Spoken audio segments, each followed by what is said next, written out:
célibatairechrétien.com. Mais non! Je m'approche de toi. Est-ce que je parle à quelqu'un? Marc chapitre 11 à partir du premier verset.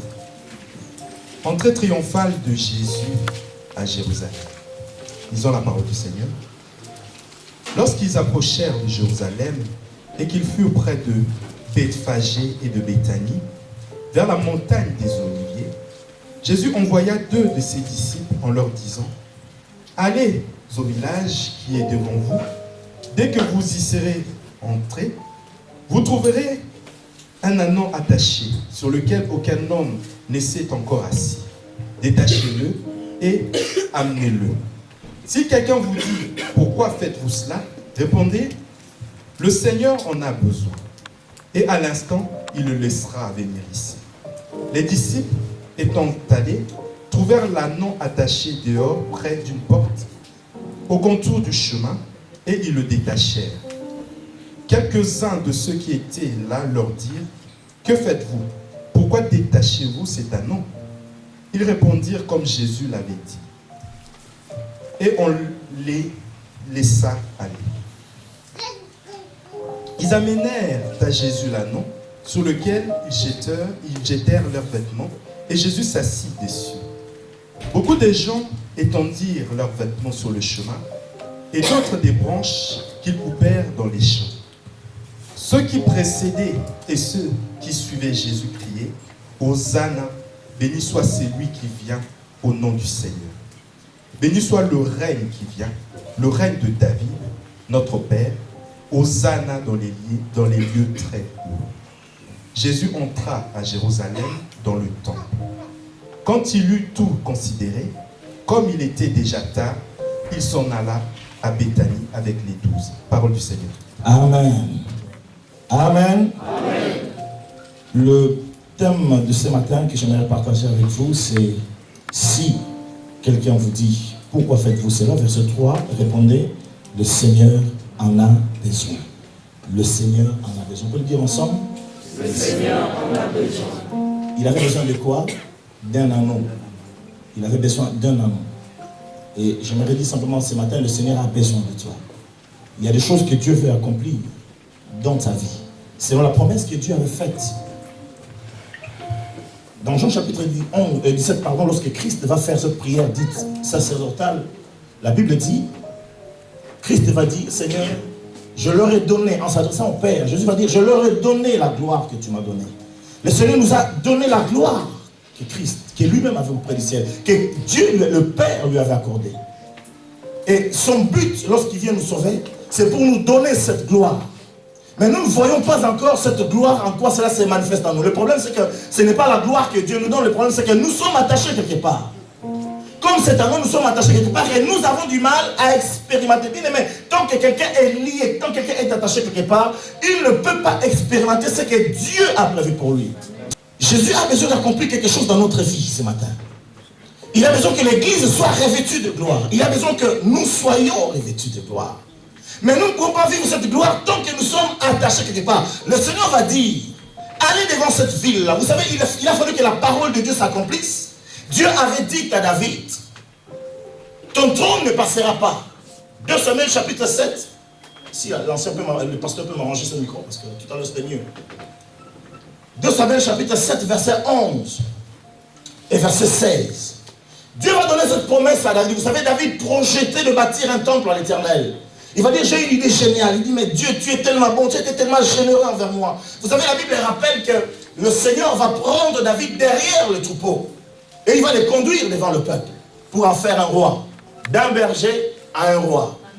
D'un inconnu à une star. Il n'y a que Dieu qui est capable de faire cela. Bien aimé, si le monde le fait, si le monde fait de toi une star aujourd'hui, ça sera un grand prix. Je m'adresse à quelqu'un. Il y a des gens qu'on oblige dans le milieu du show business à devenir des homosexuels pour qu'ils aient du succès. Il y a des personnes qui sont abusées. Quand j'entends les témoignages, je côtoie un peu le milieu musical. Quand j'entends certaines choses dans le milieu musical français, vous n'avez pas idée, bien aimé. Vous n'avez pas idée. Ce n'est pas qu'en Afrique ou ailleurs que ça existe. À quel prix ces gens-là ont le succès? À quel prix? Vous vous rappelez, il y a une année, un président qui a été réélu. Il y a une photo de lui qui est apparue dans un journal où on le voyait, les paparazzi l'ont pris de loin, tout nu. Vous êtes avec moi? Cela n'a pas empêché d'être réélu. Qu'est-ce que le diable leur fait faire? Je parle à quelqu'un? Jésus est le seul, lorsqu'il veut t'élever, tu n'as pas de prix à payer. Vous savez pourquoi? Il a déjà payé le prix. Le problème, c'est que nous sommes attachés quelque part. Alors le Seigneur aujourd'hui dit, j'ai besoin de toi. Il y a quelqu'un, Dieu a besoin de toi. Tu as parlé à qui là? Oui, mais tu as parlé dans le vide, il faut regarder. Ah, tu regardes ton... Ah, c'est vrai, excuse-moi ma fille. Je savais, j'ai oublié que ton nom était là devant. Est-ce qu'on peut dire amen? Et ce jour-là, Jésus va dire, allez devant le village qui est là, il y a un anneau attaché. Ce qui est extraordinaire, c'est que le Seigneur sait dans quelles conditions tu es. Tu peux te tromper à toi-même, mais tu ne peux pas tromper Dieu. Alléluia. Le Seigneur connaît réellement quelle est ta position. Réellement dans quel état tu es. Et Jésus va dire, j'ai besoin de lui. J'ai besoin de cet anneau. 2 Samuel chapitre 7 verset 11. Écoutez ce que Dieu va proposer. Je disais que David va dire à Dieu, je vais construire un temple pour toi parce que tu as fait de moi une star. Tu as fait de moi un roi. Alors je vais te donner quelque chose en retour. Mais combien d'entre nous aujourd'hui, bien aimés, Dieu nous a fait du bien. Dieu nous a fait du bien. Il y a aujourd'hui, avant que tu lises, bien aimé, des parents dont les enfants sont perdus. Vous connaissez ici l'histoire de... Pasteur, s'il te plaît, si tu peux vraiment arranger le micro, merci. Parce que ça sonne de temps en temps. Merci beaucoup. Il y a quelques années, un monsieur qui est un doyen de la faculté, je crois, de chirurgie dentaire, il avait 2 enfants. Et puis un jour, je regardais la télé, je ne savais pas que c'était le fils du doyen de Strasbourg. Un jeune homme qui étudie à Londres, bonne société, et il est sorti en boîte. Vous êtes avec moi? Il est sorti en boîte. Il n'est jamais revenu. Il n'est jamais revenu. Ce n'est pas l'argent de son père qui l'a empêché de mourir. Toi, tu as des enfants qui vont bien. Même si de temps en temps, ils font des bêtises, mais ils sont là. Je n'encourage pas les bêtises des enfants. Alléluia. Mais ils sont là. Même si ils sont peut-être têtus sur les bords, de temps en temps, ils adressent une prière à Dieu. Mais quelle reconnaissance tu as envers le Seigneur. J'ai rappelé à un jeune homme récemment, je disais, sur 10 choses ou 10 choses de ta vie, peut-être il y a 9 choses qui ne vont pas. Et sur ces 9 choses, tu te plains. Tu fais un poème de lamentation. Mais sur 10 choses, s'il y en a une seule pour laquelle le Seigneur a opéré un miracle, tu dois glorifier Dieu pour cette seule chose. Le problème, c'est que nous détournons nos regards sur ce que Christ a accompli et nous nous tournons vers ce que Christ n'a pas accompli. Et nous nous plaignons du matin au soir, du soir au matin. Bien aimé, si tu respires déjà, tu es bien. Amen. Tu es mieux. Alléluia. Amen. La Bible dit ceci. Je m'adresse à quelqu'un. La Bible dit, un chien vivant vaut mieux qu'un lion mort. Je répète, un chien vivant, entre nous, dans cette vie, on a peur de qui? D'un chien ou d'un lion? Mais la Bible dit, un chien vivant vaut mieux qu'un lion mort. Bien, mais tu as envie, tu dois rendre gloire à Dieu au lieu de te comparer aux lions qui sont morts.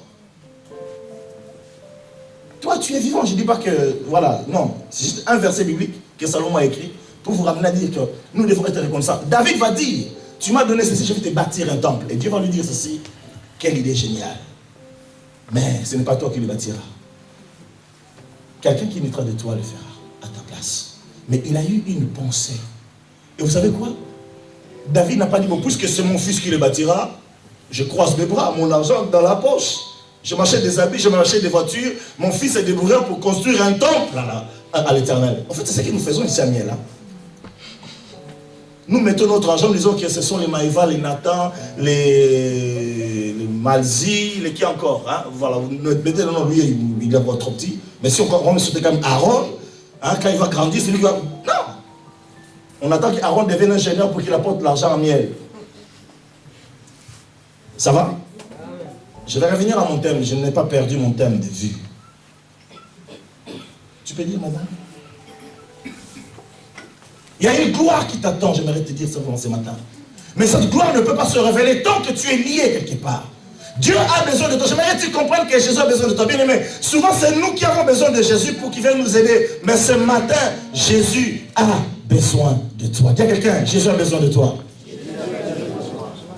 Pendant que tu es en train de parler, calcule. Hein, dans quel état tu es, à quel poteau tu es lié. Quel est le lien qui te retient, qui empêche que la gloire de Dieu se réveille? Qu'est-ce que Dieu avait promis à David? Tu peux lire, bien-aimé? 2 Samuel, chapitre 7. Versets 11 et 16. Le verset 11 et le verset 16. Nous lisons la parole du Seigneur.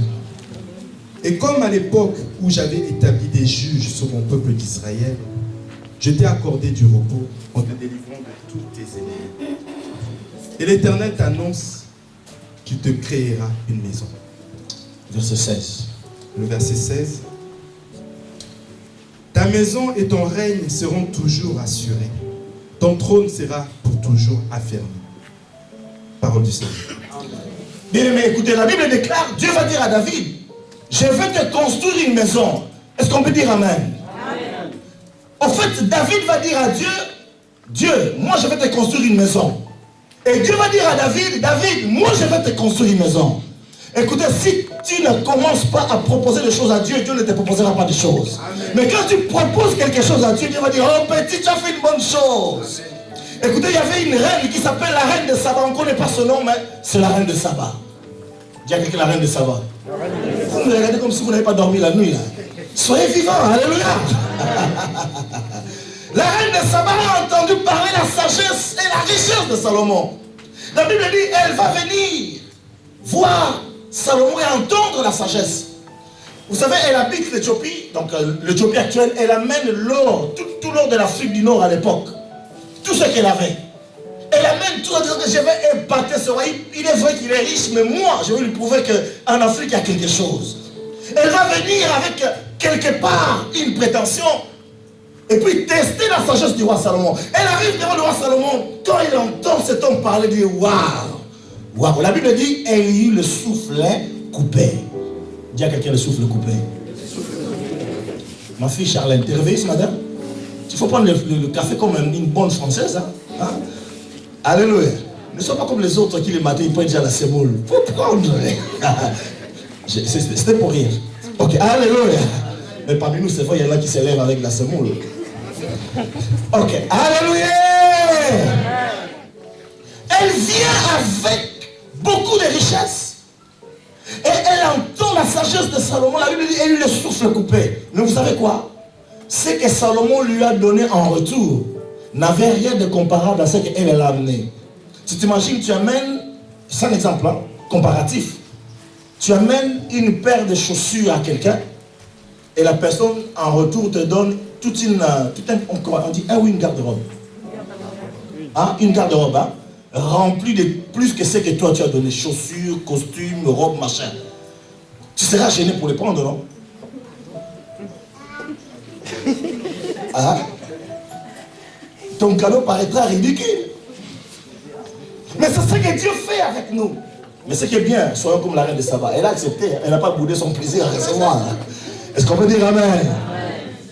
David va dire, je vais te construire une maison. Dieu dit, oh petit, quelle idée extraordinaire. Moi, à mon tour, je vais te construire une maison. Mais permettez-moi de vous dire, ce que nous pouvons faire pour Dieu, ça passe pendant un temps. Mais ce que Dieu fait pour nous demeure éternellement. Dieu va dire, je vais te construire une maison.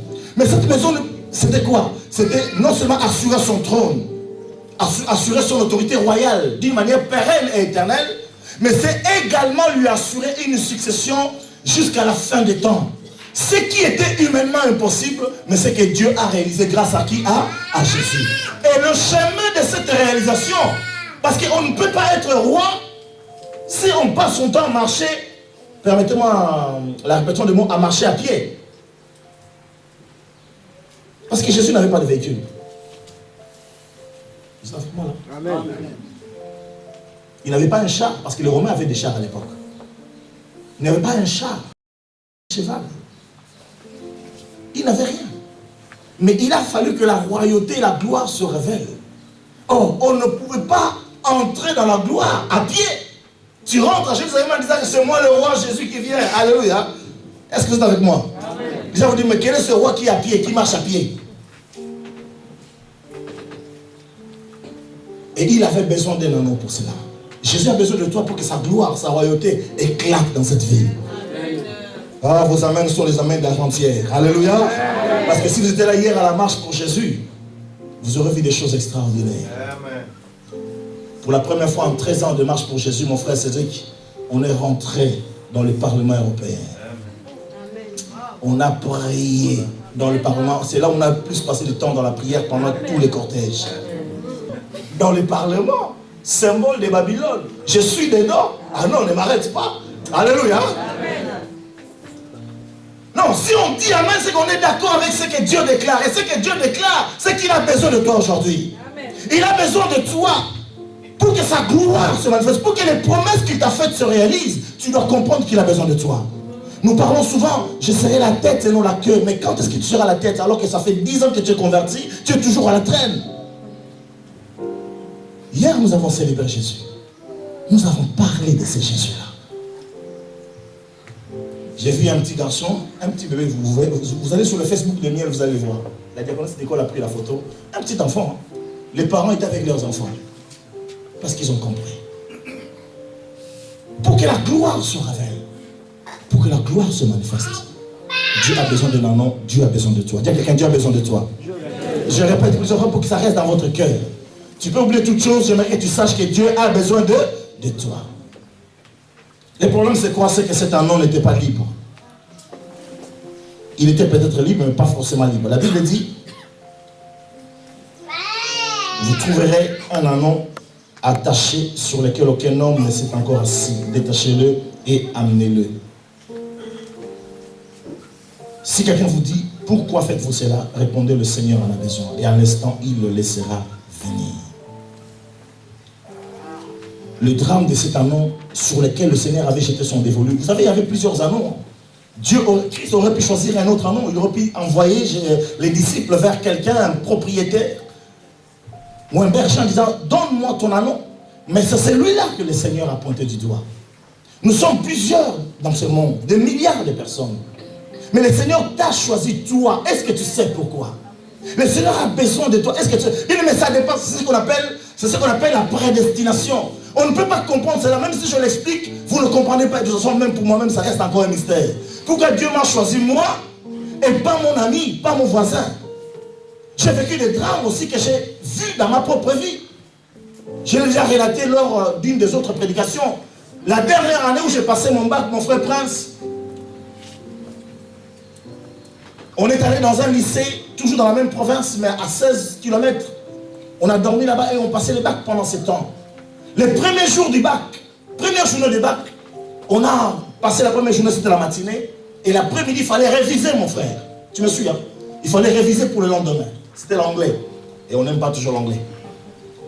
Quand on a fini la demi-journée, pendant qu'on révisait, il y a un jeune homme qui a choisi. C'est une ville c'est une ville sucrière en fait, il y a une grande usine sucrière. Et il y a un chemin de fer qui passe par là.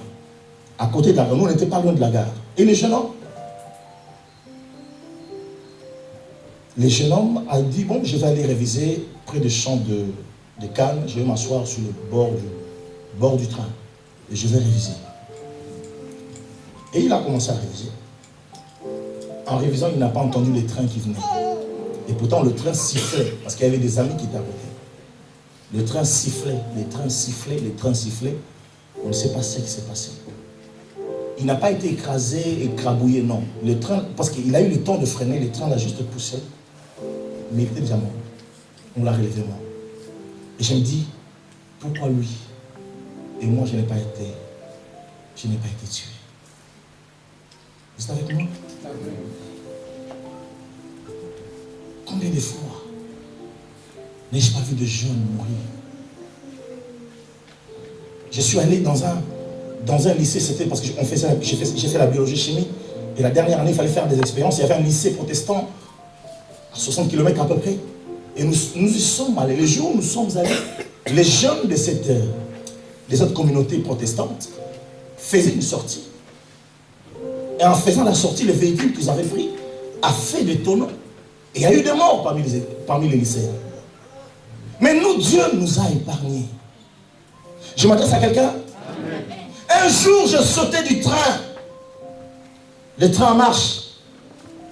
J'ai failli passer sous le rail. J'ai gardé une séquelle. Une épaule qui n'a cessé de déluxer depuis, mais Dieu m'a fait grâce. Pourquoi Dieu m'a-t-il préservé? J'ai une fois été arrêté, mon frère. On m'arrête parce qu'on était un groupe de jeunes. Vous savez, quand on est jeune, que nouveau converti, on fait pas des bêtises.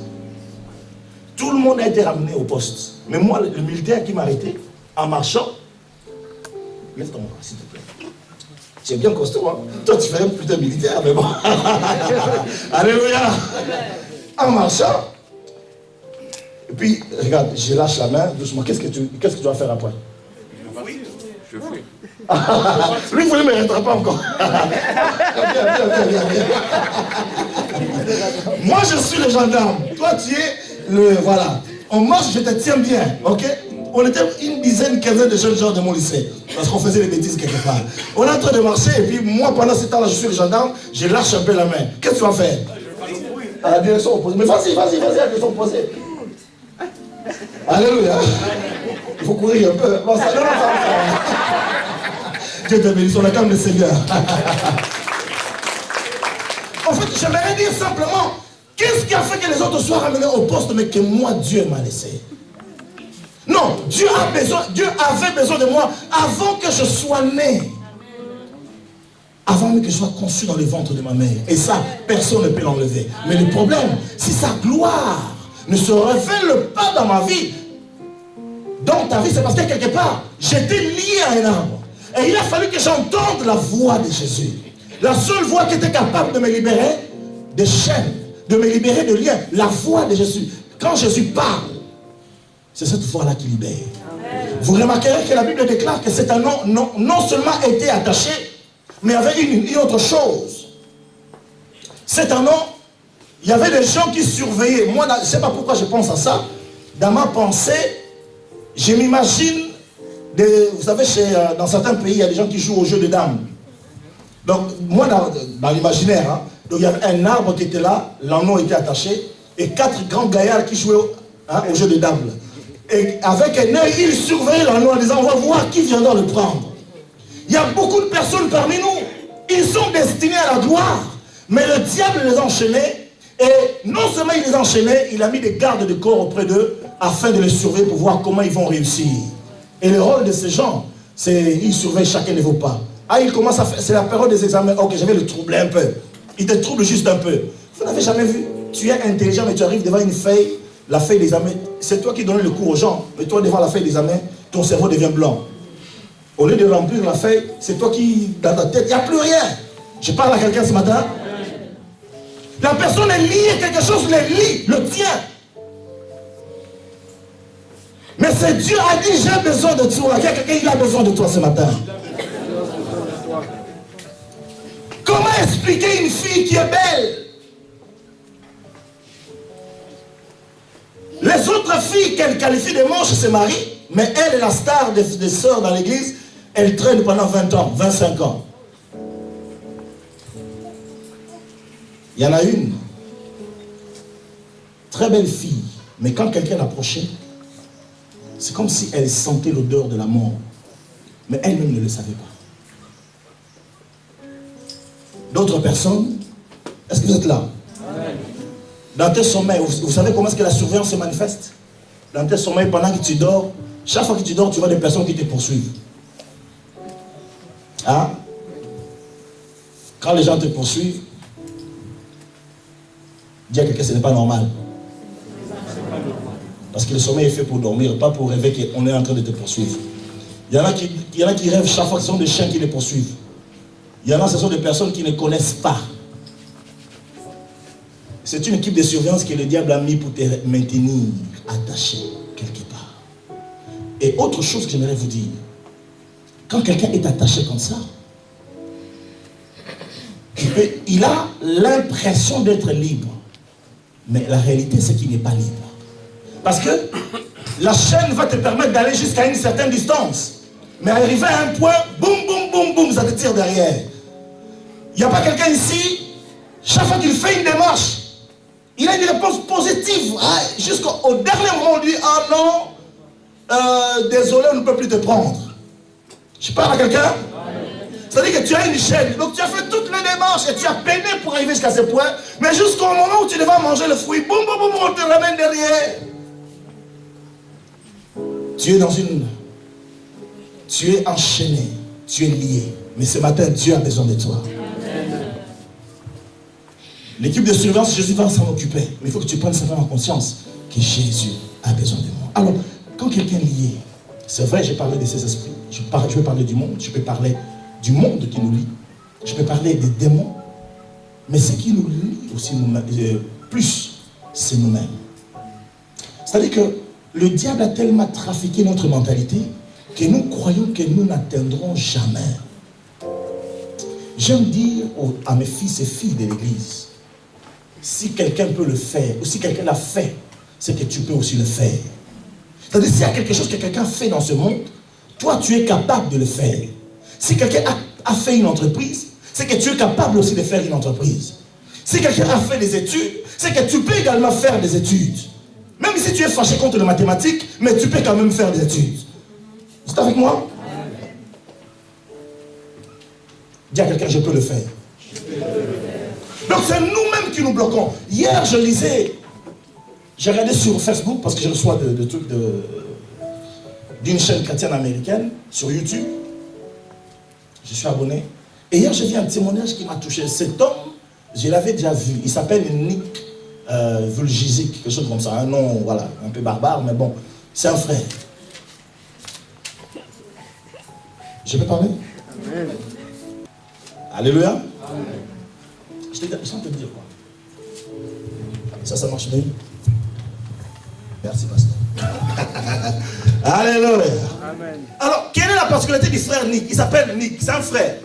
Nick Vujicic, voilà. J'ai noté le nom quelque part, mais c'est... Son père est pasteur. Dites un grand amen pour que je continue un peu. Amen. Voilà. Bon. Son père était pasteur et il a eu ce garçon. C'est un garçon. Le problème, l'échographie n'a pas démontré que ce garçon avait un défaut. Ni l'IRM, ni l'échographie, ni les gynécos, ni les spécialistes. L'enfant est né sans bras, sans jambes. Son père va dire à Dieu, qu'est-ce que je te fais pour mériter ça? Entre nous, je ne vais pas être à la place de ce pasteur. Mais si j'étais à sa place, je sais aussi que Dieu était en train de préparer quelque chose qui surprend. Est-ce qu'on peut dire amen? Je suis en train de... Je voulais simplement vous démontrer que c'est nous-mêmes qui mettons un frein à ce que la gloire de Dieu se révèle à nous. Voilà pourquoi il veut que tu comprennes qu'il a besoin de toi. Il faut que tu sortes de ta mentalité antique. Il faut que tu sortes du lien du monde. Parce que le monde nous retient. Le monde nous fait croire que ce que le monde propose, il est bien. Mais bien, ce que le monde propose, c'est un cadeau empoisonné. Il y a de l'arsenic dedans, tu manges, tu goûtes, mais tu vas mourir. Et le monde n'aura pas pitié de toi, chers amis. Alléluia. Amen. Surtout à la jeunesse. Et ce jeune homme, ce pasteur, pardon, pendant qu'il prie, il a fait plusieurs jours, même je crois des semaines, il ne voulait pas voir cet enfant. Avoir un enfant qui est né sans bras et juste des petites palmes à la place, vraiment des palmes, je dis que juste le pied, sans rien d'autre. Mais à l'heure où je vous parle, cet enfant est devenu l'un des évangélistes qui il va en Afrique, il va en Asie, en Amérique, il parle de Jésus. Il parle aux handicapés, il parle aux gens normaux. Et je l'ai vu faire la plonge dans une piscine en train de nager. Je dis, oh! Bien aimé, j'ai vu ça hier, je dis, waouh, waouh, waouh, waouh! Qu'est-ce que c'est top! Bien aimé, Dieu nous surprend. Alors si Dieu a besoin de nous, il peut faire plus encore pour nous. Toi, tu as 2 jambes, 2 mains. Amen. Regarde tes mains, dis-les, regarde tes mains. Regarde tes mains. Allez, allez, allez, regarde tes mains. Dis, je peux faire des grandes choses avec ces mains. J'ai de l'argent avec mes mains. Frère, tu regardes tes mains là, frère, regarde tes mains. C'est un geste prophétique, mon frère. Vous savez, certaines choses, vous les loupez par habitude. Ne vous habituez pas à moi, s'il vous plaît. vous allez passer à côté de beaucoup de choses. Amen. Et hier, la dernière vidéo que je vois, les frères Nick s'est marié. C'est écrit en anglais, wedding. Wedding, c'est mariage, non? J'ai dit, je vais le voir après. Je vais d'abord à la marche pour Jésus parce que je crois que c'est un canular. Je suis revenu, je dis, ouais. Peut-être qu'il est allé sur le site célibataireschrétien.com. Mais non! Est-ce que je parle à quelqu'un? C'est nous-mêmes qui nous mettons des liens, chers amis. Dieu te dit que tu peux, toi tu dis non, je ne peux pas. Dieu te dit va, toi tu dis non, je ne vais pas. Dieu te dit lève, dors, Seigneur, je dors. Dieu te dit avance, oh non, Seigneur, je recule. Hey! Tu es dans un lien, tu dois sortir, il faut que le Seigneur soit brisé ce matin. Amen. Mais ce n'est pas moi, il faut que tu viennes vers Jésus. Amen. Il faut que tu comprennes que Christ a besoin de toi. Ancien, ce n'est pas une mocheté, hein. Ce n'est pas une femme que tout le monde n'a pas voulu. Allez voir, tapez sur internet, Nick, Vulgégip. Tu l'as vu, hein? Oh, personne ne veut de lui. Et la dernière sœur de l'église, là, que tout le monde ne veut plus, c'est elle. Non. Non. Dieu a de bonnes choses pour toi. La Bible dit, je suis venu afin que mes brebis aient la vie. Et notre frère Nick, même sans jambes, sans mains, il a compris que Jésus est venu pour lui. Toi, avec tes mains, avec tes jambes, avec tes faiblesses, Jésus est venu pour toi. Toi, avec tes limitations, Jésus est venu pour toi. Alors, il peut faire de grandes choses. Ça demande que toi, tu comprennes ces choses-là. Alléluia. Alléluia. Mais tu as besoin d'entendre la parole de Jésus-Christ. Tu as besoin d'entendre la voix de Jésus et de dire, Seigneur, j'accepte. Je reconnais que le monde me retient. Je reconnais que le péché me retient. Je reconnais que la faiblesse me retient. Je reconnais. Alors, j'accepte que tu viennes. Parce que la finalité, c'est quoi? Lorsque cet anneau fut ramené, il y a des gens qui ont discuté. Pourquoi vous prenez cet anneau? La Bible dit, dites-leur, le Seigneur en a besoin. J'aimerais te dire ce matin, bien-aimé, aucun homme politique, aucun chef coutumier, aucun leader religieux ou médical ne peut arrêter ce que Dieu a prévu de faire dans ta vie. Si Dieu a dit, alors la chose va arriver. Et c'est ce que Dieu veut accomplir ce matin. Il veut réaliser des grandes choses dans ta vie. Alléluia. Alléluia. Même si le chômage monte, Dieu est capable de te donner du travail. Je parle à quelqu'un? La preuve, il y a des frères qui ont signé dans l'église actuellement, qui travaillent. Dieu est bon. Alléluia. Oui, on peut acclamer le Seigneur, parce que c'est lui qui le fait. Il est digne de louange. Il est digne de louange. Ce matin, je vous annonce simplement, c'est Jésus-là. Il a besoin de toi. Vous savez, quand on va ramener l'anneau vers Jésus, les gens n'ont pas jeté les habits sur Jésus. Vous comprenez l'histoire? Les gens ont enlevé, déjà à commencer par les apôtres. Autrement dit, vous qui travaillez avec moi, vous devez être les premiers à enlever vos... Ok. Ce sont eux qui ont enlevé leurs habits, ils ont posé, non pas sur Jésus. Ils ont posé leurs habits sur qui? Vous imaginez maintenant l'anneau qui ne s'attendait pas à ça. Les lingalophones disent que l'Ibakwam bien. Les Français disent quel jour de chance. Qu'est-ce que disent les Allemands? Hein? Alléluia. Qu'est-ce que disent les Anglais, ma soeur? Un jour de chance, jour de grâce. Non, Jésus n'a pas pris ses habits. Mais la Bible dit, chacun a ramené ses habits. Il les a posés sur Jésus. Et pas sur Jésus, sur l'anneau. Donc autrement dit, quand Jésus te libère, la gloire qui revient à Jésus va retomber sur qui? Autre chose. La Bible dit, non seulement ils ont mis les habits dessus, mais ils prirent Jésus et les posèrent dessus. J'aimerais te dire simplement, si tu acceptes que Jésus vienne en toi, qu'il monte sur toi, autrement dit, tu acceptes d'être conduit par Jésus. Parce que quand on monte sur un cheval, sur un âne, c'est que l'âne doit obéir au maître. Quand le maître dit va à gauche, tu dois aller à gauche. Quand le maître dit va à droite, tu vas à droite. Alléluia. Deuxième chose. Donc Christ nous libère, nous recevons la gloire. Les gens nous revêtent des habits et Christ vient en nous. Alors quand Christ vient en nous, nous devons commencer maintenant à obéir. À gauche, à droite, à droite. Pourquoi? Quand Jésus dit à gauche, les gens voyaient Jésus venir de loin. Ils mettaient leurs habits. Ça, c'est une chose qui n'est réservée qu'aux nouveaux mariés dans les pays africains ou asiatiques. Hein?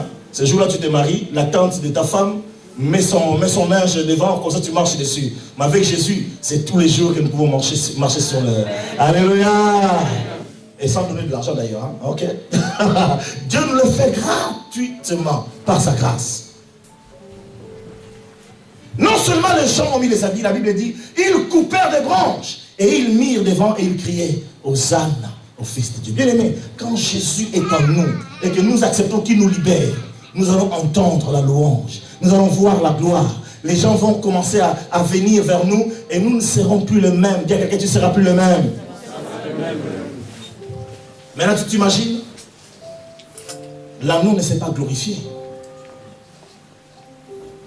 L'agneau n'a pas commencé à dire, je suis devenu quelqu'un, quoi qu'il était quelqu'un. L'agneau suivait simplement ce que le Christ faisait. Et quand on glorifiait Jésus, c'est lui qui recevait la gloire. Quand on glorifiera Christ, c'est toi qui recevras la gloire. Mais comprends simplement ce matin que Dieu a besoin de toi. Que Dieu vous bénisse.